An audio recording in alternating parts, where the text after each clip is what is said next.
तिनं मारली मिठी गोप्याला नटीनं मारली मिठी 14चा पाना घे रे आईला खुशाल 4 फीटर काही हिंडला गोपी झटका आला असता तर कावाच गाडी घेऊन आईस मध्ये हिंडत असता गोप्या उठी दुसऱ्या गाडीचं काम कर आईले आजकालचे पोरं गोपी झटला शिकायला लागले उठण बीट हार तुला हँडलच्या नट आवाज नव्हते तुम्हाला शिकवायला लागला का फिटिंग कशी करायची उठी कोण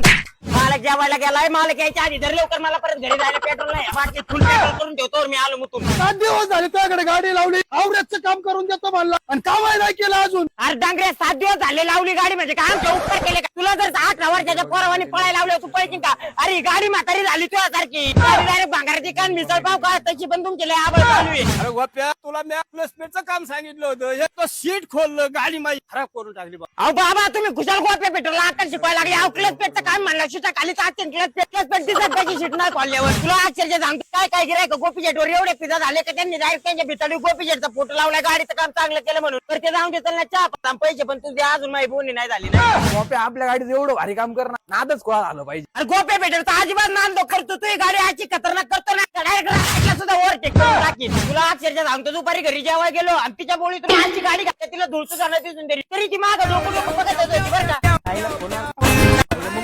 हा मम्मी बोल ना कोणत्या पोरीच्या भांडणं अगं तुला तुझ्या पोरा विचारत नाही का पोरगी आली का अगं राखी बिकी बांधाय आली असं एवढं बरं आईला मला आज गॅरेज मध्ये मुक्काम करावा लागतो काही नको